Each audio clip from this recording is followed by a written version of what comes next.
I know. And this is why I'm making the video. I know. I know you already commented. I know.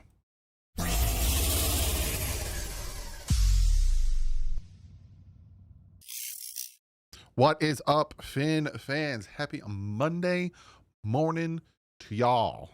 Hope you're having a fantastic Monday. Hope you had a fantastic weekend. We got the 4th of July is on Friday, which means for some of you, I don't know how many of you guys have off on Friday for the 4th of July, but it's a 4-day work week, which is fantastic. And we get to celebrate the freedoms that I'm going to stop there because I'm going to get in politics.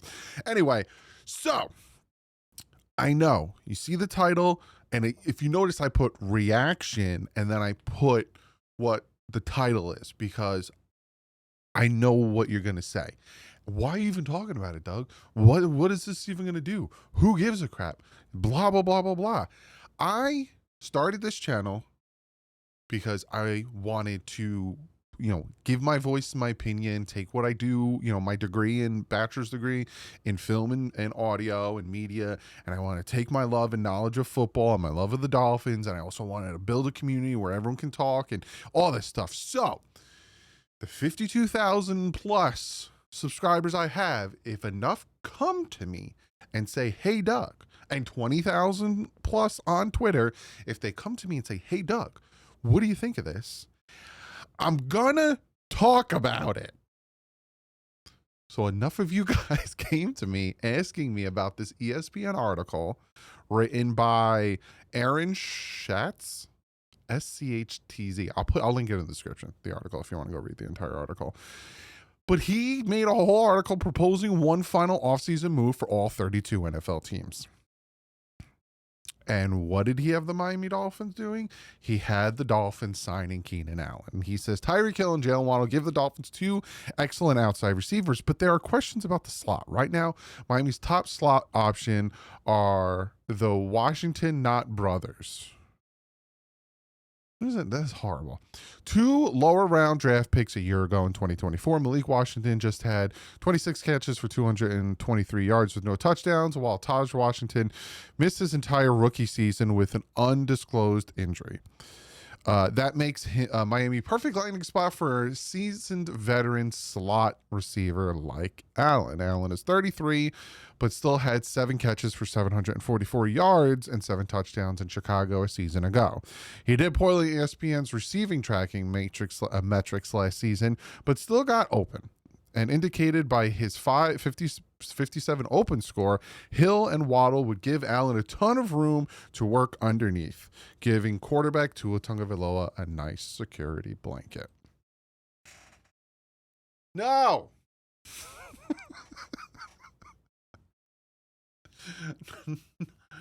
No!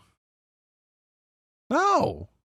No, it doesn't make any sense for the Miami Dolphins, who have no starting corner, who have just needed depth at the offensive line, which I am talking about tomorrow in our camp position battle video, that they would go out and sign Keenan Allen. What is Keenan Allen's even asking price? Let me go to Spot Track to even look up what his asking price could possibly be, because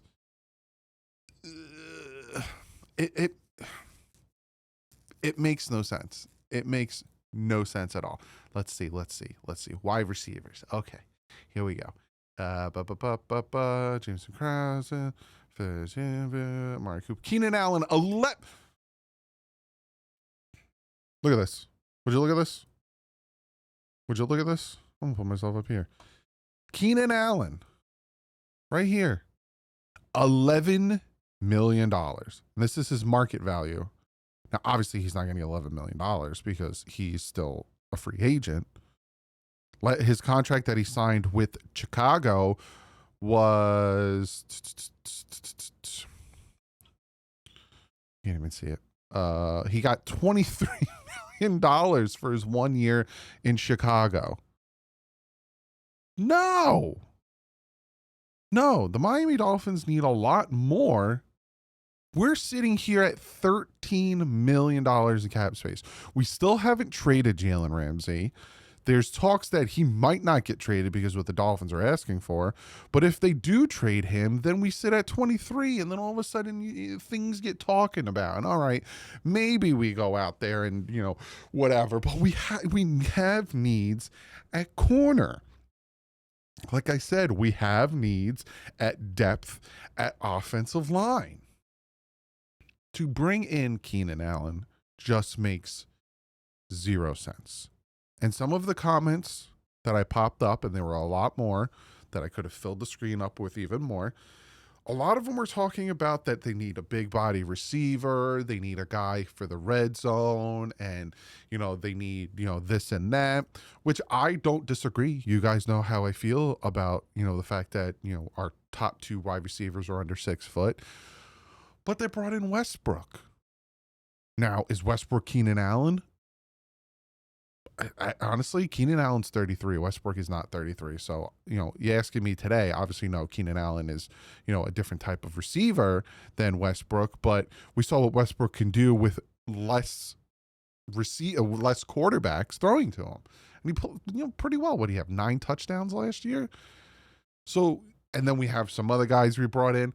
But it just, right now, you're going to go out there and you're going to spend money. Because Jair got roughly $6 million. That's max. And that's a team-friendly deal Jair got. Because Jair took less money to go play with his boy Lamar Jackson. So if he wasn't going to Lamar Jackson, he probably is getting an $8 million contract, maxed out at $8 million with incentives. So you want to go out. Now, not everybody, but there are some in the fan base that want, or even, I'm not even going to say you as fan bases. I'm going to say Aaron Schultz. Just so you know who I'm talking about real quick. I just want you guys to know this gentleman right here. You see him in the bottom corner? This is the article. Aaron Schultz. Aaron Schatz. He wants the Miami Dolphins to go out and roughly probably spend, without trade, we haven't even traded Jalen Ramsey yet. So we're sitting at $13.7 million. Half of that budget on a third wide receiver, on a slot wide receiver. When Malik has shown great promise, and we brought in Westbrook. How much is Westbrook getting paid? He's probably getting paid nothing. If his cap hits $1.6 million, it's nothing, but it's guaranteed. But it's nothing. It's $1.6 million. It just makes no sense. To come on here and say proposing one final offseason move for all 32 NFL teams, and he comes out here and he says, Keenan Allen? Are you kidding me right now? Instead of coming out here and talking about Rasul Douglas, talking about, let me raffle off some corners that I'm looking at right now. Rasul Douglas, Asante Samuel Jr., any of these types of guys. Mike Hilton, Stephon Gilmore, James Bradbury, any of those types of players. He comes Rasul Douglas on Spot Track is $11 million is his market. But no, we're gonna go and sign a slot receiver, and we'll be good at corner. Our depth at offensive line, because we have Austin Jackson coming off an injury, we have James Daniels coming off an injury, Patrick Paul. Hopefully, he has a great sophomore year and really learn from Teron Armstead. But we have that, and our 6 is Liam Eichenberg. We're good. Let's go get Keenan Allen. Just I don't mean to poop on Aaron Schatz. Pause. That is bad. Who else? What does he have here? He has Buffalo going after.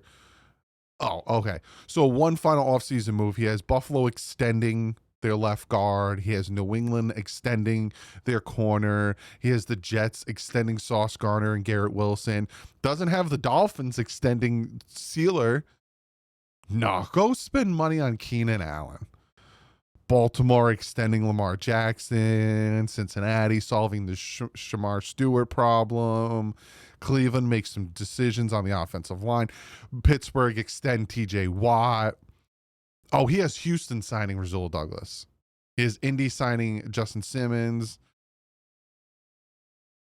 But no, he has the Dolphins going after a wide receiver. Our biggest need right now. I'm looking at all these, and he has people mostly getting extended, except for the Dolphins. Bring back Zadarius Smith for Detroit. Sign Matt Judon for Minnesota.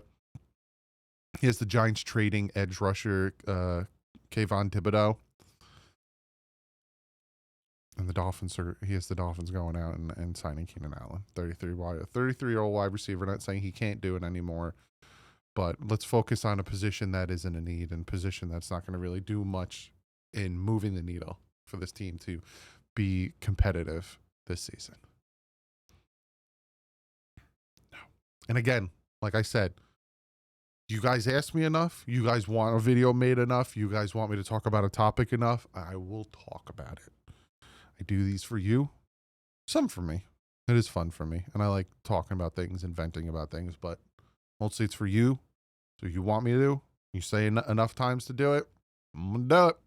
And I did it. No, it doesn't make any sense. Financially, situationally, team-wise, need-wise, it just doesn't make any sense. So Chris Greer's going to do it, and then we'll see how that goes. Tomorrow we are breaking down the offensive line camp position battles. Then, so in 2 weeks from tomorrow, the rookies have to report to training camp.